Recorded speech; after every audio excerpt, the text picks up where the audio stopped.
কার বাড়িতে যাচ্ছ এখন বলে দাও। ঠাকুমা বলে দাও। আমাদের তাকাও, ঠাকুমা বলো। কার বাড়িতে যাচ্ছ? ঠাকুমা আর দাদু।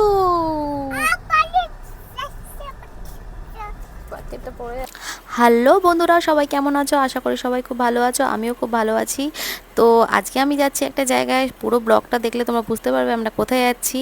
তো দেখতে থাকো আমাদের এই জার্নিটা, লং ড্রাইভটা কেমন লাগছে অবশ্যই কমেন্ট করে জানিও। দেখো কি পরিমাণে বৃষ্টি হচ্ছে ভাই, কি পরিমাণে, দেখাই যাচ্ছে না কিছু, এমন বৃষ্টি কিচ্ছু দেখা যাচ্ছে না। সামনে কি গাড়ি আছে কি না আছে, পুরোটাই আমি আন্দাজে চালাচ্ছি।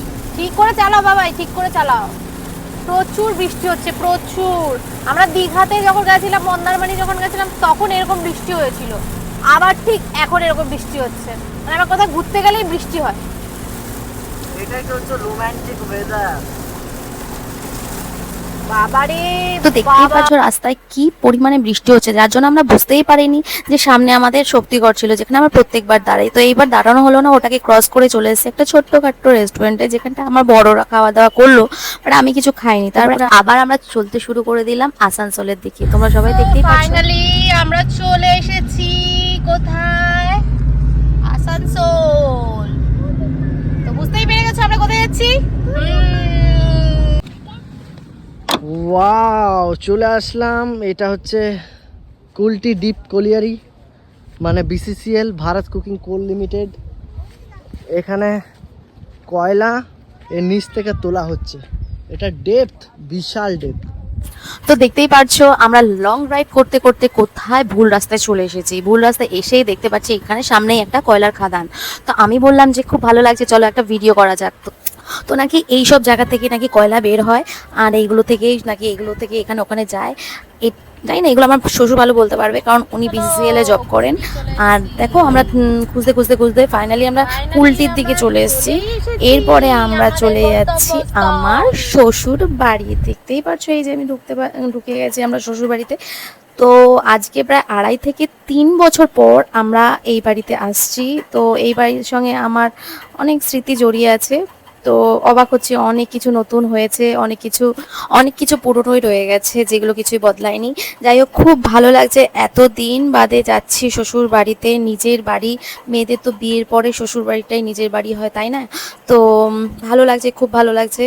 তো দেখো এদিকে এটা হচ্ছে আমার শ্বশুরবাড়ি, আর এদিকে পার্থিব তো জীবনে মনে হয় ফার্স্ট টাইম দেখছে।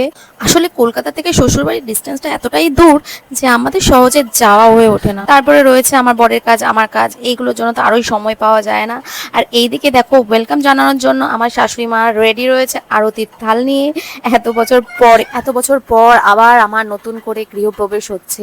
যাই হোক, ভালোই লাগছে। আরো ভালো লাগতো যদি ব্যান্ড পার্টি নিয়ে আসতো, বেলুন দিয়ে সাজিয়ে রাখতো ঘরটাকে, ওখানটায় ফুল দিয়ে ওয়েলকাম লিখে রাখতো, এগুলো করতে বেশ ভালোই মজা লাগতো। যাই হোক, এটা হচ্ছে একটা মজা করলাম। যাই হোক, চা করেছে, যেইটুকুনি করেছে এনাফ করেছে, বেশ ভালো লেগেছে। পায়েস করেছে, আইসক্রিম, চকলেট, কত কিছু নিয়ে এসেছে। এদিকে দেখো পার্থিব তো একটার পর একটা আইসক্রিম, চকলেট, টাকা পয়সা, জামা, মানে সব কিছু ঢুকতে না ঢুকতেই পেয়ে গেছে। এইদিকে দেখতেই পারছো এবার আমাকে আশীর্বাদ করছে, আমাকে পায়েস খাওয়াচ্ছে, ফুল মাথায় দিচ্ছে, তারপর তার ছেলেকে দিচ্ছে। এতদিন বাদে বাড়িতে এসেছে ছেলে, মা, বাবা, সবার একটা আলাদা ইমোশন জড়িয়ে আছে। কি বলবো, তোমরা তো সবাই জানো ছেলে মায়ের একটা আলাদা ইমোশন থাকেই। ছেলে এতদিন পরে ঘরে আসছে। তো আমরা ফাইনালি এবার ঘরে ঢুকলাম। এই ঘরে ঢুকতেই হচ্ছে এটা আমাদের ঠাকুর ঘর, তারপরে হচ্ছে আমাদের রান্নাঘর, তারপরে হচ্ছে আমার শ্বশুর শাশুড়ি ঘর, তারপরে এখন আমরা যেটা যাচ্ছি সেটা হচ্ছে আমার বরের ঘর, যেটা এতদিন পর আসছে। তো বরের ঘর বলতে কি আমারও ঘর, মানে আমাদের সবার ঘর, যেহেতু আমরা এখন থাকছি না, তো এটা সবারই ঘর বলতে গেলে। তো দেখো এবার এদিকে খাবার আমাদের রেডি হয়ে গেছে। ছেলে এতদিন পরে বাড়িতে এসছে, দেখো ছেলের জন্য আয়োজন দেখো। বড় বৌমার জন্য একটা বড় বৌমা ছেলে। বাবা, তুই সব জায়গা থেকে সবকিছু জোগাড় করেই ফেলছিস। হ্যাঁ, ছোটিগুলো কই তো, ছোটিগুলো কই যেখানে যাচ্ছে খরগোশ, ছাগল, আর আমার বলছে ওইখানে দাঁড়াই থাক। হ্যাঁ। আজকে ভিডিওটা এইটুখানি, পরের পার্টটা আসছে, অপেক্ষা করো, বাই।